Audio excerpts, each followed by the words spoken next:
오늘은 종려주일입니다. 종려주일은 예수님이 십자가에 달려 돌아가시기 일주일 전 예루살렘에 입성하실 때에 수많은 백성들이 종려나무 가지를 흔들면서 호산나 호산나 이렇게 외쳤던 사건을 기념하는 주일이 바로 종려주일입니다. 오늘 종려주일을 보내고 내일 월요일부터 토요일까지가 고난주간인데요, 성경은 이 고난주간을 매우 중요하게 조명하고 있습니다.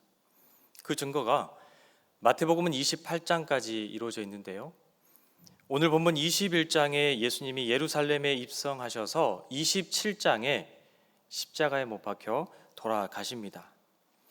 예수님이 입성하셔서 돌아가시기 전 일주일의 그 기간을 무려 7장에 거쳐서 성경에 기록했다라는 것이죠. 예수님이 이 땅에 33년을 사셨습니다. 이 33년의 기간 가운데 예수님이 돌아가시기 전 6일 동안의 사건을 복음서의 3분의 1의 분량을 할애해서 성경을 기록했다라는 겁니다. 이것은 예수님이 돌아가시기 전 그 일주일의 그 기간이 너무나 중요하다는 것을 우리에게 알려주는 것이죠. 오늘 종려주일을 보내고 내일부터 고난주간이 시작되는데요, 오늘 말씀을 나눌 때에 우리가 왜 고난주간을 보내고 예수님을 묵상해야 하는지, 그 당시 예수님은 어떠한 마음이셨고 예수님은 나에게 어떠한 분인지 오늘 말씀을 나누면서 우리가 진지한 마음으로 고난주간을 준비하고 이 고난주간에 예수님의 은혜에 감격하는 복된 일주일로 만들어가는 저와 여러분 될 수 있기를 간절히 바랍니다. 오늘 본문은 예수님이 예루살렘으로 입성하십니다. 그런데 이 배경이 유월절을 배경으로 하고 있습니다. 여러분, 유월절은 어떠한 절기입니까? 애굽 전역에 통곡과 비명소리가 가득한 날, 하나님께서 명령하신 유월절, 이것을 지킨 백성들에게만 죽음의 재앙이 넘어갔습니다. 그래서 이스라엘 백성들은 구원받게 되죠. 출애굽하게 됩니다. 고통 속에서 해방을 받고 자유를 얻게 됩니다. 하나님이 우리를 구원해 주셨습니다. 고통 가운데 우리를 살려주셨습니다. 죽음의 그늘 가운데 우리를 구원해 주셨습니다 라고 고백하며 그것을 기억하며 감사하는 절기가 바로 유월절입니다. 그래서 유월절은 이스라엘 백성들에게 너무나도 중요한 명절이지요. 그래서 예수님 그 당시 유월절이 되면 전국의 수많은 유대인들이 예루살렘으로 모이게 됩니다. 그들이 모여서 유월절을 지키는데 어떠한 마음으로 유월절을 지켰겠습니까? 유월절의 기본 정신을 기억하겠죠. 하나님께서 우리를 구원해 주신 그 감격에 감사할 것입니다. 그러면서 이런 생각을 했을 것 같습니다. 옛날 우리 조상들은 고통 가운데 구원을 받았는데 출애굽한 역사가 그것을 말해주고 있는데, 그러한 구원의 역사가 지금 이 시대에도 우리에게 필요하지 않은가? 현재 우리도 로마 압제하에 힘들고 어려운 삶을 살아가고 있는데 모세가 우리 조상들을 구원해 준 것처럼 지금 이 시대에는 그런 구원이 없는가? 로마 압제하에 벗어나게 해줄 그러한 리더가 없는가? 이러한 마음을 가지고 예루살렘에 모여 하나님 앞에 유월절을 지켰습니다. 요아킴 예레미야스 신학자에 의하면 당시 예루살렘의 인구는 약 3만 명이었다라고 합니다. 그래서 유월절이 되면 세계에 흩어졌던 디아스포라, 그 유대인들이 예루살렘으로 모이는데 약 12만 명이 모였다라고 합니다. 그 거주하는 인구의 약 4배가 많아진 셈이죠. 1년 중에 예루살렘이 가장 붐비는, 인산인해로 붐비는 시기가 바로 유월절입니다. 유월절에 이렇게 수많은 인파가 모여드는데 사람들이 많이 모여들면 누가 긴장하겠습니까? 그것은 바로 로마 군인들입니다. 지중해 해변의 시세리아에 주둔하고 있던 로마의 총독은 유월절이 되면 군인들을 예루살렘으로 파병 보냅니다. 그래서 예루살렘 지역의 부대와 합류시켜서 유대인들의 동태를 감시하고 주시하였습니다. 왜 그렇습니까? 사람들이 많이 모여드는 유월절에는 밀란이 일어날 가능성이 높았기 때문이죠. 전국의 유대인들이 모입니다. 심지어는 로마 군인까지 현재 예루살렘에 집중을 하고 있습니다. 이 상황 가운데 예수님이 어떠한 행동을 하십니까? 오늘 보면 1절, 2절 말씀인데요. 우리 다 같이 한번 한 목소리로 읽어보겠습니다. 그들이 예루살렘에 가까이 가서 감람산 벳바게에 이르렀을 때에 예수께서 두 제자를 보내시며 이르시되 너희는 맞은편 마을로 가라. 그리하면 곧 매인 나귀와 나귀 새끼가 함께 있는 것을 보리니 풀어 내게로 끌고 오라. 아멘. 예수님께서 두 제자에게 명령하십니다. 저기 가면 나귀가 있을 것이다. 그 나귀를 끌고 오너라. 여러분, 예수님이 이 말씀을 하셨을 때 유대인들이 어떠한 기분이었을까요? 예수님이 나귀를 끌고 오라라고 말씀하실 때 유대인들은 이 말을 듣고 기분이 어땠을까요? 굉장히 흥분되었을 겁니다. 야, 드디어 이루어지는구나. 예수님이 드디어 나타나셨구나. 지금까지 예수님은 자신이 메시아라는 것을 감추었습니다. 예수님이 여러 기적을 베풀고 여러 이적을 나타냈을 때 예수님은 많은 사람들에게 조용해라, 알리지 마라 이렇게 말씀하셨죠. 심지어는 그 자리를 떠나버리기까지 하셨습니다. 예수님이 메시아라는 것이 밝혀지면 예수님의 사역에 방해가 되니까 예수님은 자신의 존재를 알리지 않았습니다. 그런데 이번 유월절은 특별합니다. 예수님은 제자들을 시켜서 나귀를 끌고 오라라고 명령하시죠. 내가 나귀를 타고 갈 것이다. 내가 나귀를 타고 예루살렘으로 입성할 것이다. 여러분, 이 사건은 유대인들의 입장에서 어마어마한 큰 사건입니다. 왜 그렇습니까? 유대인들의 신앙 때문인 것이죠. 그 당시 유대인들의 어떤 신앙관이 있었냐면 왕은 오직 하나님 한 분뿐이십니다. 그런데 그 왕이신 하나님이 세상에 왕을 세우는데 왕의 덕목 가운데 두 가지를 이야기합니다. 능력이 있어야 된다. 그리고 왕은 겸손해야 된다. 수많은 백성들이 3년 동안 예수님을 지켜보면서 예수님이 하신 일들을 보면서 예수님이 왕이 되면 좋겠다. 예수님이 우리의 메시아가 되면 좋겠다라는 생각을 했을 겁니다. 수많은 기적과 이적을 일으키셨습니다. 예수님이 하신 행동은 일반 사람들이 할 수 있는 행동이 아니었죠. 신적인 능력을 가지고 각종 병자를 고치셨습니다. 맹인의 눈을 뜨게 하셨습니다. 심지어는 죽은 자를 살리셨습니다.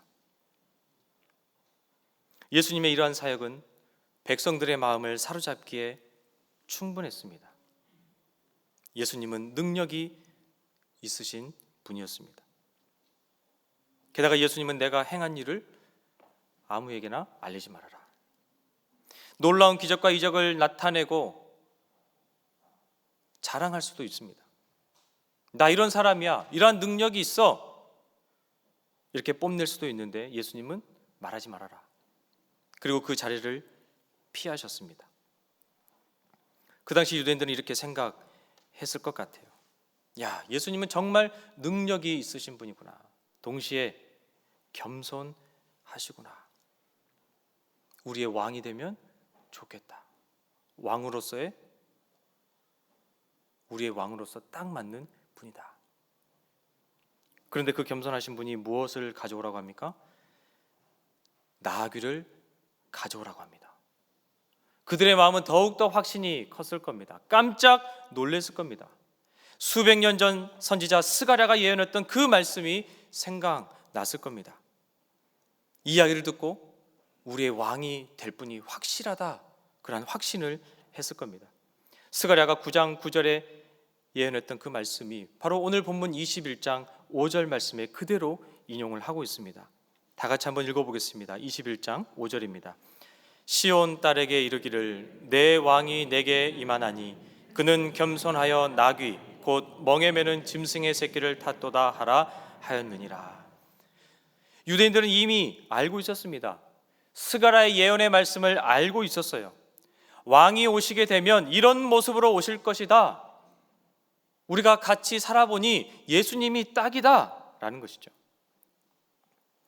근데 이것을 역으로 생각하면 스가랴의 예언을 다 알고 있는 유대인들에게 예수님이 말씀하십니다.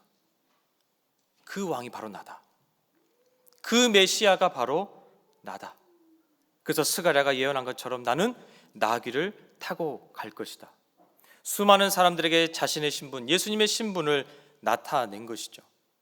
유대인들은 그 말을 기다렸습니다. 유대인들은 예수님이 왕이 되길 원했습니다. 왜냐하면 예수님의 능력을 경험했기 때문이죠. 눈앞에서 경험을 했습니다. 병 고치는 사건을 보면서 야, 저분이 왕이 되면 좋겠다. 저분이 왕이 되면 건강한 모습으로 우리가 살 수 있겠구나. 저분이 왕이 되면 우리는 아프지 않을 거야.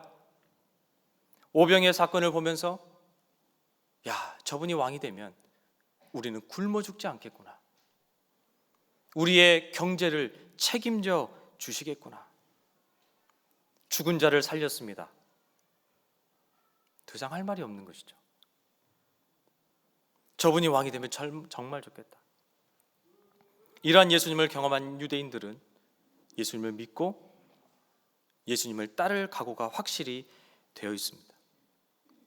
과거 수많은 사람들이 예수님에게 왕이 되어달라라고 요구를 했습니다. 그런데 그때마다 예수님은 그 말씀을 거절하시고 그 자리를 피했습니다. 그런데 이번에는 본인이 직접 고백을 합니다. 내가 왕이다. 내가 메시아다. 그러니 이 말을 들은 제자들이 얼마나 기쁘고 흥분했겠습니까? 그래서 제자들은 기쁜 마음으로 나귀 새끼를 가져옵니다. 제자들뿐만 아니라 수많은 사람들이 눈치를 챈 것이죠. 나귀 주인도 예수님이 쓰신다고 하니까 예수님에 대해서 익히 들었던 그 나귀 주인도 긴 말하지 않고 바로 그냥 나귀를 내어 주신 것이죠. 이야, 뭔가 이루어지는구나. 드디어 이루어지는구나. 야, 분위기 좋다. 예수님이 왕이 될 거야.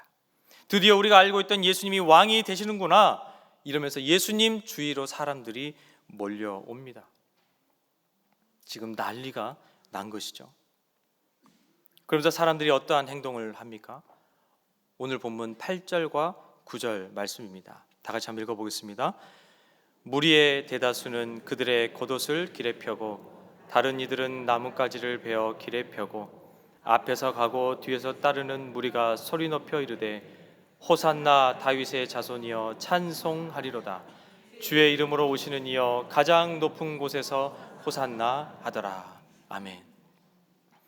이들은 예수님이 왕이 될 것이라는 것을 기다렸다는 듯이 길가에 자신의 겉옷을 펴니다.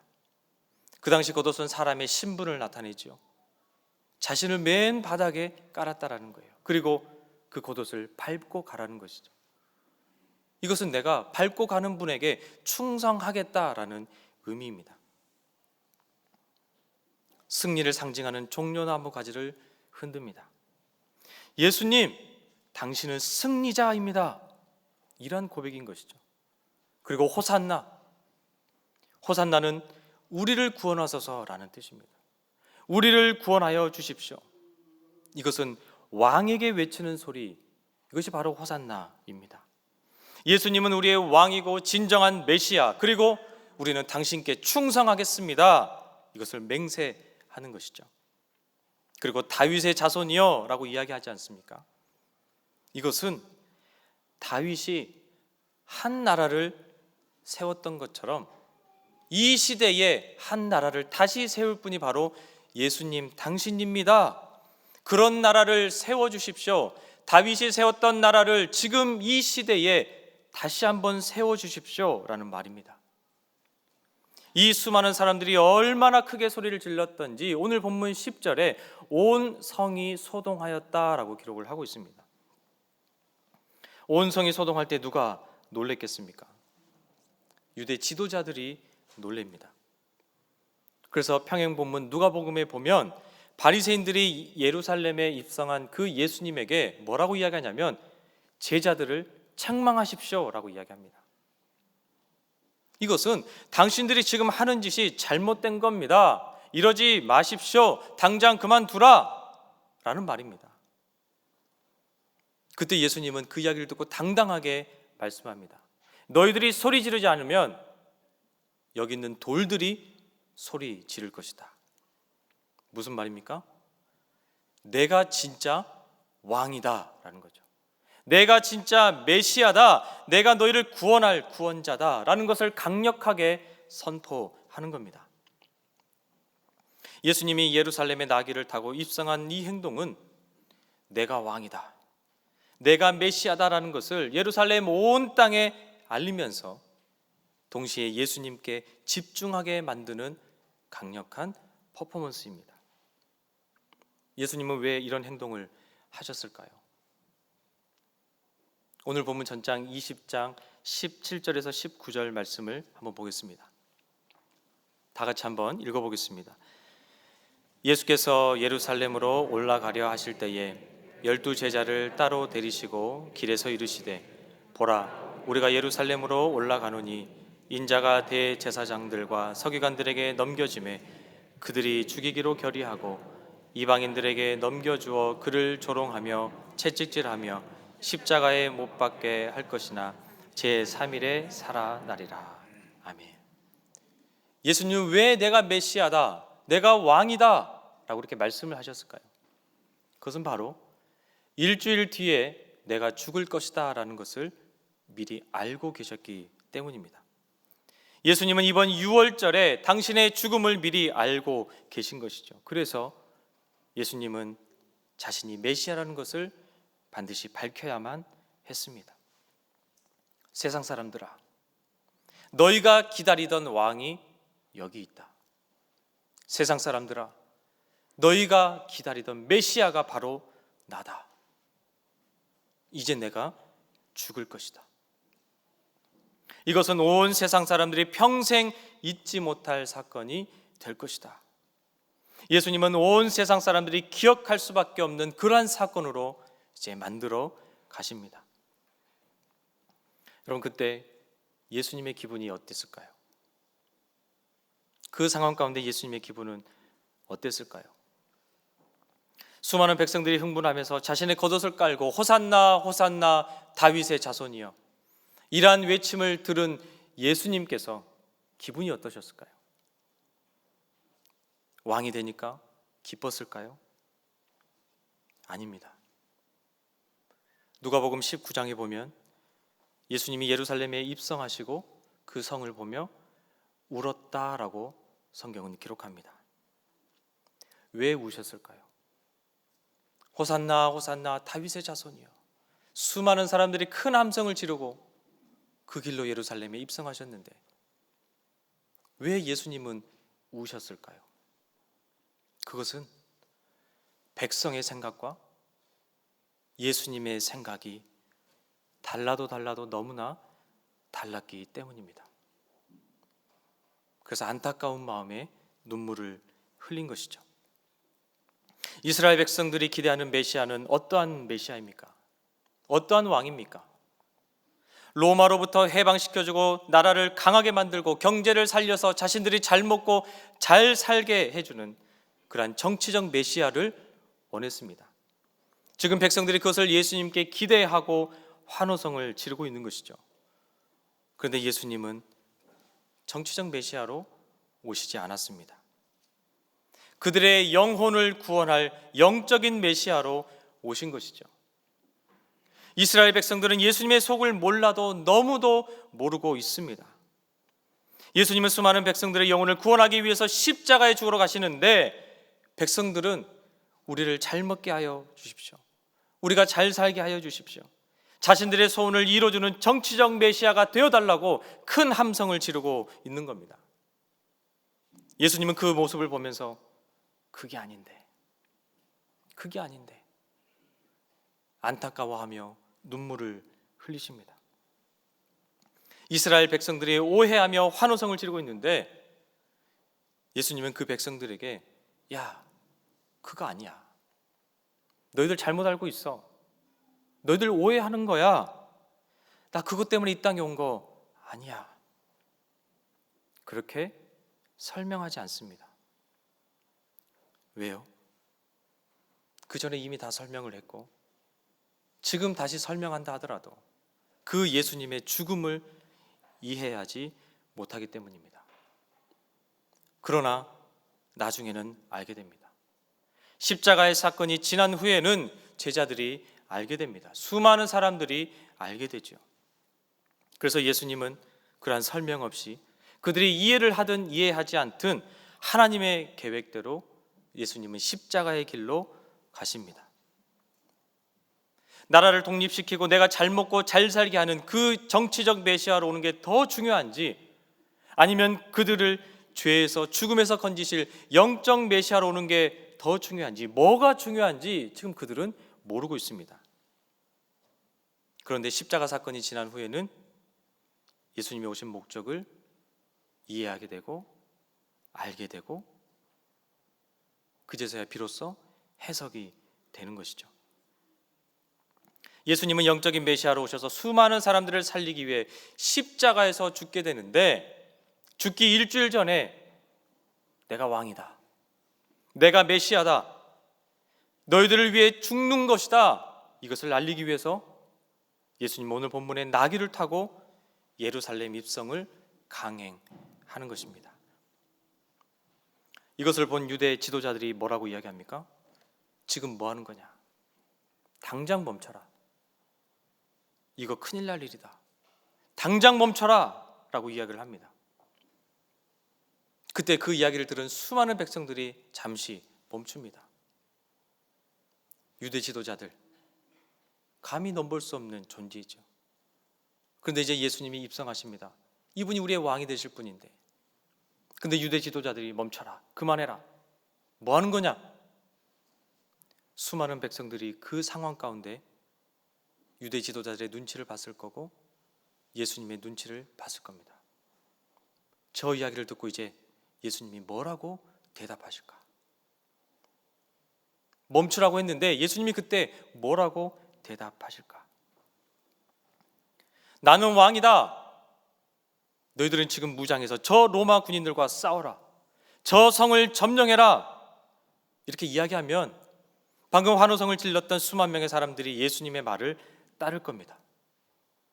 현재 그런 분위기가 조성이 되어 있는 것이죠.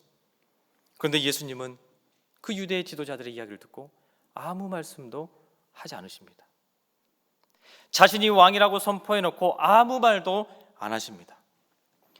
수많은 백성들에게 지금 뭔가를 지시하면 금방 이루어질 수 있을 것 같은 분위기인데 아무 말도 안 하십니다. 예수님은 왜 아무 말도 안 하셨을까요? 내가 분명 왕은 왕인데 세상의 나라를 세우려고 온 게 아니야. 내가 왕은 왕인데 나는 너희들의 죄를 위해서 죽어야 돼. 그런데 내가 너희들한테 공격하라고 이야기하면, 내가 그들과 가서 싸우라라고 이야기하면 너희들이 분명 그렇게 할 것이야. 그러면 그게 정치적 사건이 되는 거야. 로마 군인들과 싸우면 수많은 사람들이 죽게 돼. 난리가 날 거야. 그런데 예수님은 그것을 원치 않으셨습니다. 예수님은 자신이 왕이라는 것을 알리고 그 왕이 바로 너희들 죄 때문에 죽는다는 것을 알리고 싶었습니다. 그래서 예수님은 아무 말도 안 하신 것이죠. 그저 그 상황 가운데 있던 수많은 사람들이 실망합니다. 이게 아닌데, 이런 분위기가 아닌데. 조금 전까지 호산나 호산나라고 외쳤던 사람들이 이제 긴장하기 시작합니다. 우리의 왕이 될 것 같은 예수님이 변호를 해주지 않습니다. 계속 호산나라고 외치면 로마 군인들에게 잡혀갈 것 같습니다. 계속 호산나라고 외치면 감옥에 갈 것 같습니다. 그래서 수많은 사람들이 그 자리를 떠납니다. 여러분, 예수님의 마음이 어떠셨을까요? 너무나 슬퍼하지 않았을까요? 너무 외로워하지 않으셨을까요? 상처가 되고 배신받았다, 배신당했다라고 생각하지 않겠습니까? 그러나 예수님은 그 당시의 마음, 그 당시의 기분이 태도로 바뀌지 않았습니다. 예수님은 백성들의 함성, 그 기대에 요동하지 않고 고난의 길로, 하나님의 뜻을 이루기 위해서 십자가의 길로 걸어가십니다. 왜요? 거기에 진정 구원의 길이 있기 때문이죠. 거기에 진정한 자유와 평화, 행복의 길이 있기 때문입니다. 물론 로마로부터 해방이 필요합니다. 자유도 필요하지요. 배고픈 자들에게 빵을 주는 것도, 가난을 해결해 주는 것도 반드시 필요합니다. 그러나 주님이 보실 때는 정치적으로 로마 군대의 그 권력을 무서워하는 것보다 영적으로 죽음의 권력을 더 무서워해야 한다는 것을 우리에게 알려주고 있다는 것이죠. 로마 군대의 권력을 더 무서워할 것이냐, 아니면 죽음의 권력을 더 무서워할 것이냐. 우리의 배가 좀 불러도, 우리의 가난이 좀 해결되어도, 우리의 등이 좀 따셔도 죄와 죽음의 문제를 해결하지 못하면 어마어마한 큰 끔찍한 일이 벌어지는데, 예수님은 죄와 죽음의 문제를 해결하고 너희들의 영혼을 구원한 것이 더 중요하다는 것을 그 상황 가운데 우리에게 알려주고 있다라는 것이죠.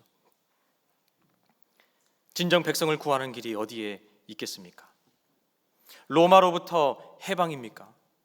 가난으로부터 해방입니까? 아니면 죄와 죽음의 문제에 붙들려 있는 그 백성을 구원하는 것이겠습니까?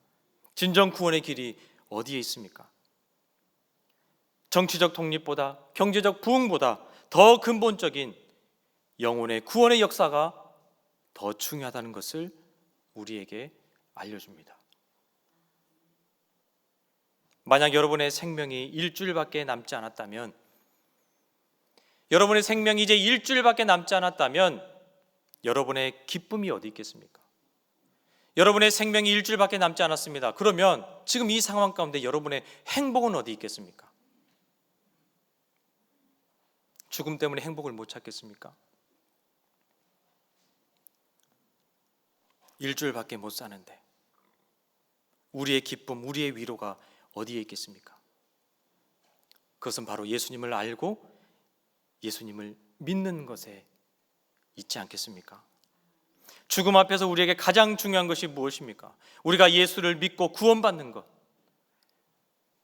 이것이 가장 소중하고 가장 귀한 가치다라는 것이죠.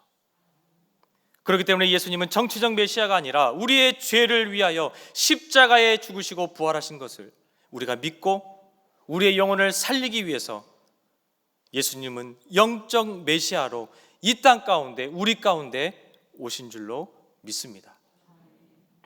우리가 주님을 만나고 주님의 십자가가 나를 위한 십자가입니다 라고 이렇게 고백하고 믿어진다면, 진실로 믿어진다면 우리가 돈 좀 없어도, 우리가 가난해도 행복할 수 있습니다. 죽음 앞에서도 두려워하지 않고 자유로울 수 있을 겁니다. 예수님이 나를 위해 죽으셨다는 것, 이것을 받아들이는 방법 외에는 진정한 자유도 없습니다. 이것을 받아들이는 방법 외에는 죄를 이길 능력이 없고 죽음을 이길 능력이 없습니다. 그래서 예수님은 십자가에서 죽으셔야만 했습니다.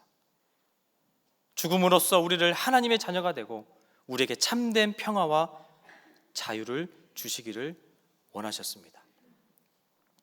사람들이 그것을 이해하지 못해도 그것이 바로 하나님의 뜻이기에 예수님은 그 십자가의 길을 묵묵히 걸어갈 수밖에 없었습니다. 이것이 바로 우리가 고난주간에 주님을 바라보며 반드시 묵상하며 반드시 경험해야 할 하나님의 은혜다라는 것이죠. 사랑하는 여러분, 내일부터 시작되는 고난주간에 이 예수 그리스도의 십자가의 은혜가 저와 여러분의 삶 가운데 풍성히 임할 수 있기를 간절히 바랍니다. 그리하여서 예수 그리스도의 제자된 삶을 온전히 우리 삶 가운데 살아내는 저와 여러분의 복된 삶 될 수 있기를 주의 이름으로 간절히 축원합니다. 기도하겠습니다. 주님,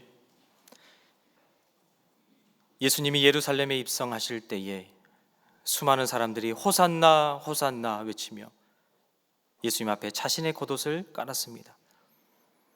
그러나 자신들이 원하는 대로 되지 않았을 때 그들은 실망하고 주님을 떠났습니다.